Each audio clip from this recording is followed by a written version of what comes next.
Hey guys, what's up? It's me, Thomas. Tonight we're back here with the kill count, and tonight we're here with Hostel, aka the movie that gives Saw a run for its money. Yeah, but remember this one gets really nasty. I mean, I had trouble getting this thing going, because, like, the video was like, got cell phone here, you want to show when I go proceed. You know it's bad when that has to show up, you know? Anyway, so, might as well just hop in and get this going. I think Jason's gonna regret this. Well, find out. Well, good luck. I'm not gonna spoil anything else. Let's go. Oh, be sure to like, subscribe for more. Welcome to the Kill Count, where we tally up the victims in all our favorite horror movies. I'm James A. Janice, and today we're looking at Hostel, released in 2005.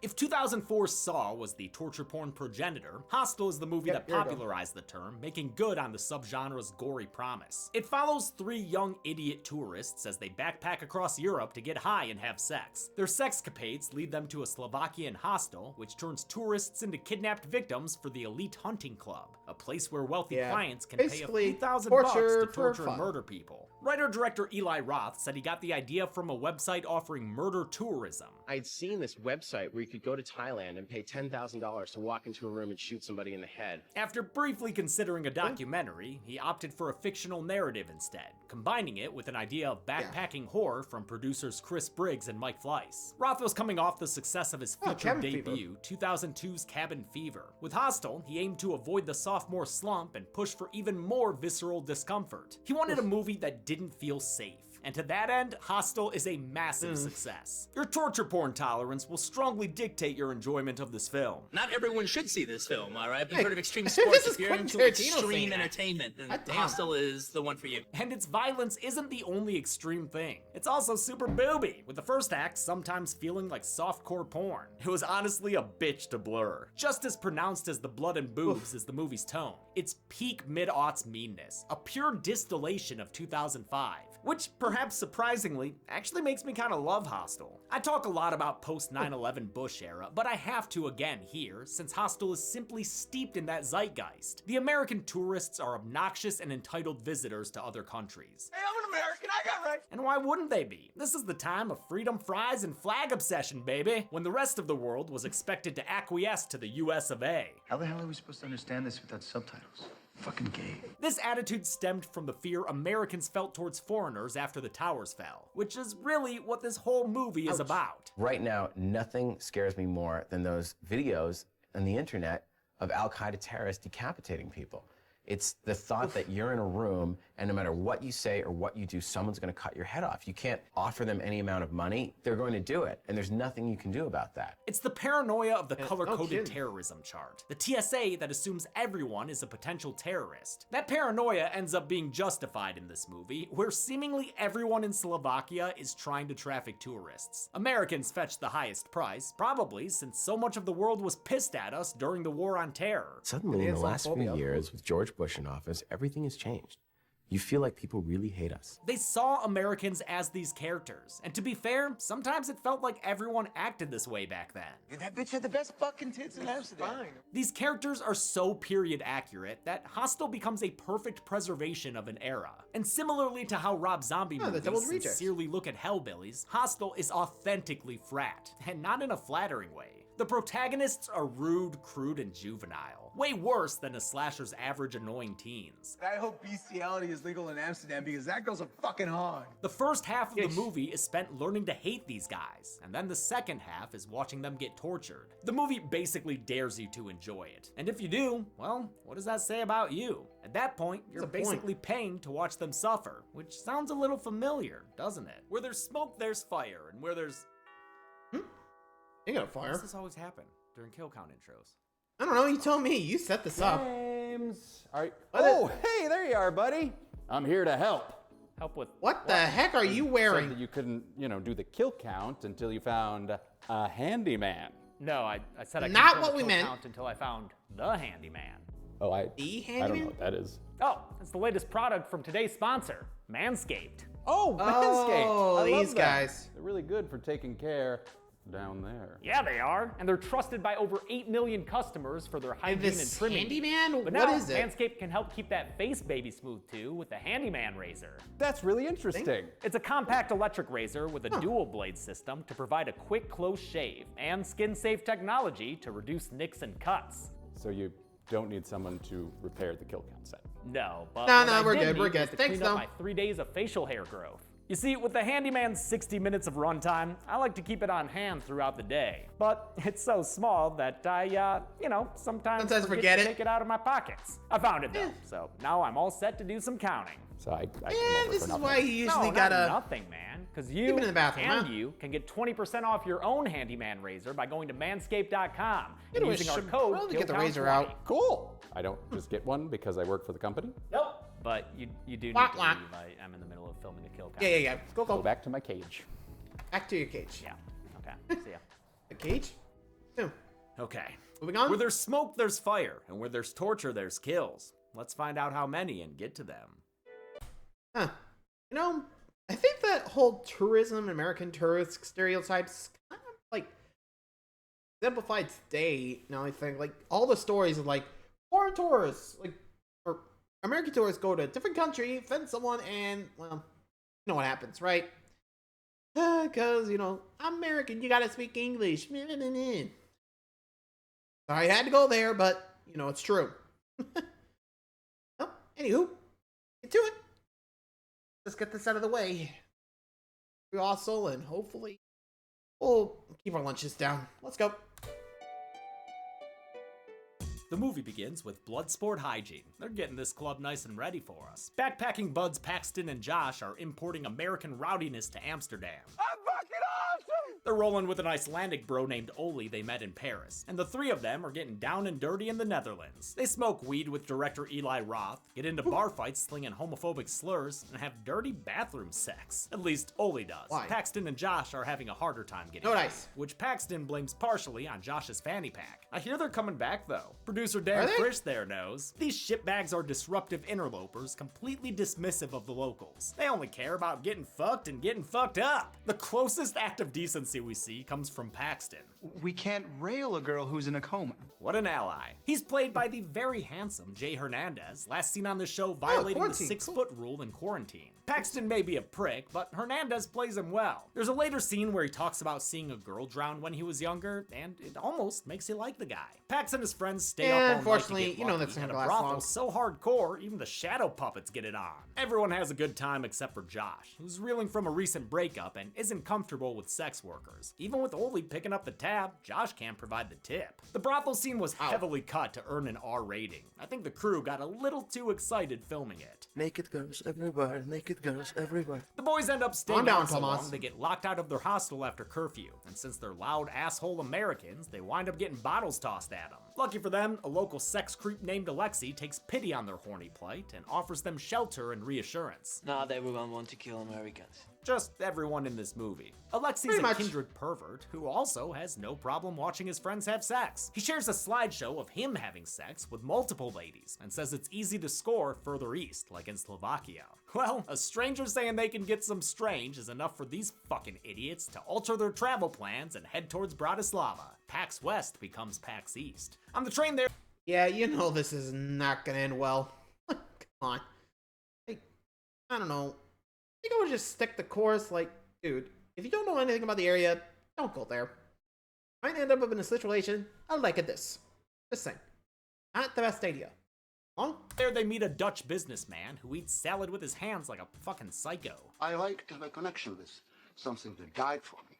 I appreciate it more. This guy is played by Czech actor Jan Vlasic in one of his only American productions. He talks about the spiritual purity of handling meat, but since Josh doesn't want the guy's hands anywhere near his meat, he gives them back their personal space and flees. At least personal space won't be a problem in Bratislava. You dumbasses feeling good about your decisions yet? The guys are disappointed by what they find. as was the country of Slovakia, since despite this movie taking place there, it was actually filmed in the neighboring Czech Republic. Specifically, this beautiful looking town is Český Krumlov, a historic tourist center on the Vltava River with a 13th century castle downtown. Slovakia wasn't thrilled with their depiction in Hostel. The movie's Bratislava is a place where everyone's scheming to kill you, where gangs of street children threaten your kneecaps, and where the police are paid off and corrupt. The real Slovakia? Yeah, not so much. It's like a beautiful country with normal people, nice. The script seems ignorant of the country's reality altogether, with part of Alexi's pitch being that there aren't a lot of men there. There is so much pussy, and because of the war, there are no guys. I don't know what war he's talking about. The splitting of Slovakia and the Czech Republic was so peaceful, it's sometimes called the Velvet Divorce. And that name comes from the bloodless Velvet Revolution in 1989, which is when communist rule ended in Czechoslovakia. Neither of those events were wars. Roth countered the country's complaints by saying that Americans don't even know Slovakia exists. He probably thought of it as less a real place and more a metaphor for American xenophobia. Slovakia actually offered him an all-expense-paid trip, but I don't think he ever took him up on it. Meanwhile, he did apologize to Iceland for misrepresenting them through Oli, a drunk womanizer. They get to the hostel and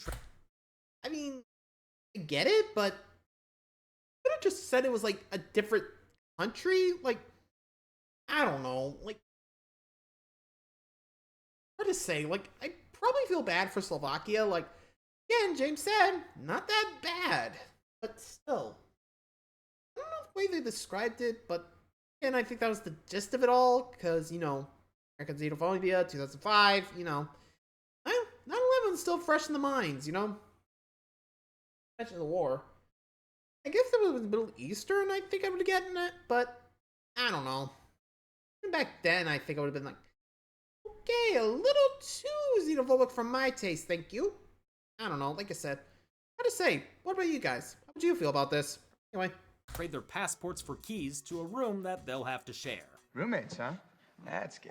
Or is it? Yep, turns out this place is frat boy freaking heaven, with topless women everywhere and Pulp Fiction on the tube. That's an overt nod to Roth's friend and mentor Quentin Tarantino, who encouraged him to make this movie and served as one of its executive producers. The hottie hot roommates invite the boys to the sauna, where they introduce themselves as Natalia and Svetlana. They're interested in Josh and Paxton, even though Oli's right there with a svelte sack. I'm so happy I shaved my balls. Oli, who styles himself the King of the Swing, is played by Eyþór Johnson, who was not an actor when Roth met him on an Icelandic scouting trip for Cabin Fever. The director was so won over by the entrepreneur and former athlete that he created this role just for him, based on his real-life personality. Johnson would go on to be an associate producer for Hostel 2, and actually, that's it. That is his entire film career. You good with that, Eyþór? Yeah, of course, my horse. Cool beans. I mean, the hey, ladies he's take got the boys out for busy life, why dancing not? and ambiguous drugs, but Josh still can't have a good time. He leaves by himself and gets cornered by a roving child gang who threatens to murder him. But the meat man from the train arrives and saves him, so Josh buys him a beer and apologizes for correctly responding to his sexual harassment earlier? This cheers moment is probably the closest Hostel comes to subtlety. The Dutch businessman implies he knows that Josh is closeted and says he made the same choice when he was his age, resulting in a wife and a young daughter back home.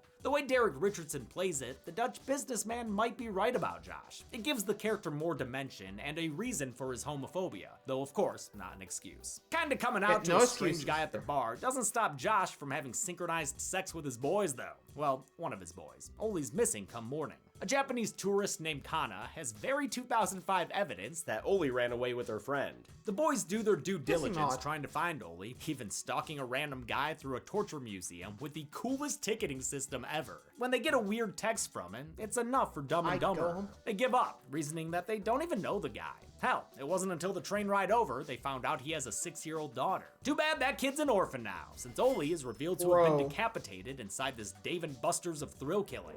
Kana's friend is also here, but her death is ultimately unseen. A clever match cut spares us the sight of a toe severance. Ha! Nailed it. Paxton's already at lip-kiss goodbye status with these chicks, so they're back to party time that night. Josh ends up so sick he starts seeing force ghosts, so he decides to call it a night and leave. Paxton sticks around, but gets so fucked up that through a comedy of errors, he winds up locked inside a broom closet trying to find the bathroom. The drugs kick in and both boys pass out, with Paxton inadvertently hiding himself from human trafficking. Josh, not so lucky. He wakes up later with eyesight like the Looney Tunes logo got stuck while opening. But that's okay, this guy here knows all about openings. For instance, he just drilled an opening into Josh's leg. The weekend warrior torturing Josh is none other than the Dutch businessman. He's unfulfilled in life and would rather deal in death. Did he just puke on himself? I wanted to be a surgeon. But them salad fingers were just too damn shaky. He's gotten close to Josh because it matches what he said about food on the train. I like to have a connection with something that died for me. I appreciate it more. He slits Josh's Achilles tendons, causing him to scream like he were set on fire by a cartoon mouse. Though the action itself is done off screen, we sure do get a close-up when Josh takes a step and splits his ankles open. Josh offers to pay the guy, but he says he's the one who's paid to do this. With that, he gets his money's worth and slits Josh's throat. Paxton wakes. Youch.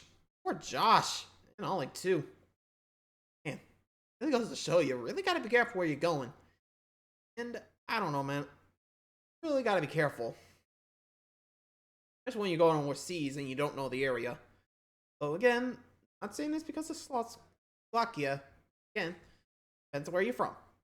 Hey, pretty sure there are dangerous places here in America too. No? Anyway. Wakes up confused and tries to find answers from their half-naked roomies. But instead, he finds two new half-naked roomies who tell him to join them at the spa. Even Paxton's dumbass knows he ain't got that. Come on, Paxton. He sees Natalia and Svetlana leaving the city in a cab, which makes him so mad he could choke a kid. Oh shit, Pax man, calm down, dude. You're choking a kid. How did it feel to choke a child? It's like one of my dreams. You know that's like one for the spank bank. Yeah, wait. What? He tracks down his former roomies and finds them looking way less glamorous. When he asks where Josh is, Natalia responds by taking him to where RoboCop died. She says that Josh is totally enjoying an art exhibition inside. Before he enters, Pax asks for a review from a verified customer. You could spend all your money in there. That guy is fellow gorehound Takashi Miike, the Japanese director of ultra-violent classics like Audition and Ichi the Killer. A thumbs up like that is enough to lure Paxton deeper into the compound, where Natalia has such sights to show him. Like his best friend getting sliced and diced by the Dutch businessman, living out his surgical fantasies. Paxton's American exceptionalism has ended with a rude wake-up call from Natalia. I got a lot of money for you. And that make you my bitch. She laughs and gloats as he's captured by hench Slovaks who give Paxton the rest of the tour. They drag him past several other rich psychopaths, letting off steam and a little bit of bone dust, adding 4 more victims to our count. This hallway of the industrial slaughterhouse is supposed to be the inverse of the brothel's design. Production designer Franco Giacomo Carbone wanted the neon colors of the earlier scenes to drain out over the course of the film. As you see the progression, we're going into Slovakia, draining the color from the movie, and then we end up in the factory. This design through line was paired with shot choices, which start off floaty with cranes and steadicams when the guys are having fun. They switch to a more documentary-like handheld style as things get real. The background actors change as well, losing their youth and spark as the movie goes on. The sets for the brothel and torture club were built next to each other on a soundstage, where they could conveniently be switched around with a pulley system. Other slaughterhouse interiors were shot in an abandoned wing of the Bochnica Psychiatric Hospital near Prague. The atmosphere was so naturally heavy that production needed reinforcements for morale. We are going to have a string quartet playing Vivaldi in between the takes, so to make it a nice, more pleasant atmosphere to work in. Paxton is chained up in a private room at the mercy of a German surgeon. The surgeon seems to have some doubts at first, even though he paid to be here. I get it. It's like when you're on the plane going up to skydive. Right? The surgeon considers aerating him, shooting him, and giving him awful bangs, but he ultimately settles on the Sawyer Special. Chainsaw! All hands now half off. I'm not sure why the German then backs up enough to have a running charge at the Pax-Man, but he slips on the fingers and cuts his leg like Leatherface's in the original Chainsaw Massacre. Oh wait, this is way worse. Oh, he cuts his leg like Leatherface's arm in the remake Chainsaw Massacre. The slapstick severance gives Paxton enough time to wiggle free, and he takes the man's life without even having to pay for it. Sure, a gun might not be too creative, but the price is finger-slipping good. Outside, the guard Vin Unleaded takes a break from watching an actual cabin fever porn parody called Sex Fever to check on the ruckus. Unfortunately for him, Pax-Man has eaten a big dot and turned the tables. As he takes out this blue ghost with a couple of gunshots. You're a natural at this, Pax. Already landed yourself a BOGO. Since he came to Europe to get digits, he ain't leaving his behind. He takes his fingies to go and sneaks out in a horny disguise, then ditches it to hide on the body trolley. From what I can tell, there are 5 distinct bodies here, so I'll go ahead and add them to the count. 14 here. They're wheeled away by the place's, blacksmith? Is that what he is? As Paxton struggles to keep all hands and arms inside the ride vehicle. They get to the guy's shop. Oh, duh, he's more like a butcher. Where Paxton sees Josh's body with his mouth sewn shut. Shh. The butcher's meat in this scene was a combination of fake and actual meat, specifically pork, which was sometimes used for close-ups of drills going into flesh. It smelled so bad it caused a bunch of the crew to retch. Can we get some incense? Pax loses his fingers again, and this time for good, since the butcher tosses them into a fire. Doomed to a lifetime of counting problems, Paxton adds the butcher to our count by stealth bonking him with his own tenderizer. Paxton then... Hey, you gotta admit, Paxton went from whiny jerk pretty much badass in like a few seconds. It's losing those digits, which I'm guessing was pinky in here, the ring finger. Right here, I think. Yep, close, I say. He's really stepping up. You? Sneaks around like he's in a Pokemon tower avoiding other trainers. In a locker room upstairs, he finds a business card with a bloodhound on it. The front says Elite Hunting, and the back shows different prices for different tourists. He also finds a better disguise, and though the glove doesn't fit, he won't quit trying to survive. Another American shows up, presuming Pax to be another paying customer. How was it? Good. The American says he's here because sex tourism got old. His Paxtonian pastimes grew passé. And the bottom line is, pussy's pussy. This underlines how the murder biz is like the most extreme version of what Paxton and Josh were doing, traveling to a foreign land and paying for pleasures of the flesh. The theme of exploitation runs all throughout Hostel.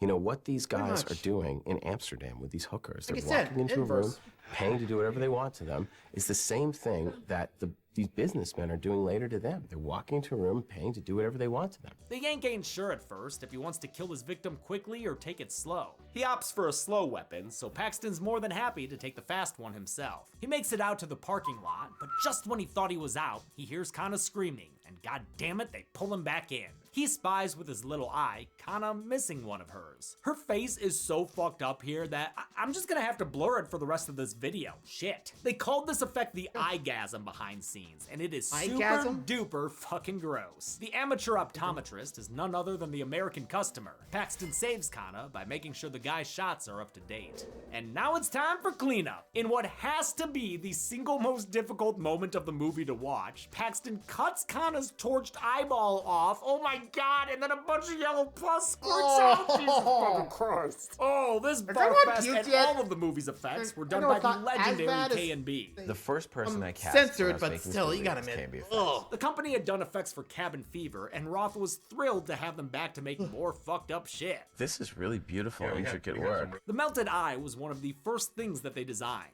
I personally like the idea that, you know, while the eyeball's in the socket, it's being seen him on the kill count before. I mean, they wound up putting a fake eye inside a condom and had supervisor Kevin Wassner squeeze the pus out of a tube. Ugh. For Paxton's torture, they made a hollow silicone hand and filled it with blood, then cut it with an actual chainsaw.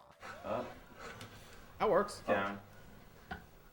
Cut. And for Josh's infamous heel slits, they were able to reuse a pair of fake legs from Kill Bill. Goes to show how something simple can also be really memorable. Amen. Such a painful. Yeah, that'll be great. Paxton re-escapes with Kana, and by now you have to ask yourself if you still hate him or if you want him to succeed. And it can be both. You might just want to see these human traffickers lose, since they also target innocent people like Kana. Paxton leads the goons on a car chase back to town. There, he spots Natalia and Svetlana conspiring with that dirty Dutch rat Alexei. Pax earns himself a threefer by running them over with his car. Oh, wait, sorry. Natalia survived. Oh, wait, never mind.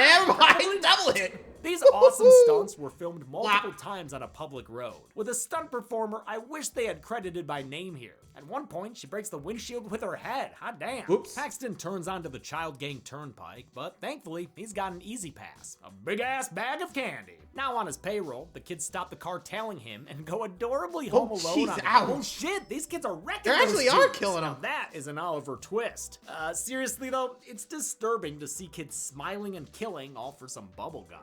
For almost every role outside the three leads, production cast check locals, even if that meant some phonetic directing was required. Get the fuck out. Lots of internet trivia claims the bubblegum gang was played by actual street kids, but internet trivia is often wrong, and I couldn't verify that fact. In any case, these b-ball and check Hey, I'm looking got some free English lessons from Roth. Punani! Bitches! After dead-ending at a police checkpoint, Paxton drags Kana back to the train station. He's wondering how to sneak someone aboard whose face is part cherry cobbler when Kana sees a reflection of herself. Come on, Kana, don't you want to wear an eye patch like a badass pirate? Yeah? Her answer is sadly, yo no. And thanks to an oncoming train, everybody gets a face full of cherry cobbler. English actor Jennifer Lim was psyched to have a death scene. I've always wanted to die a gruesome scream death. All it took was a kick-ass stunt performer, a train running over a dummy, and a few fire extinguishers filled with pressurized blood. Hope she liked it more than the eye-cutting scene.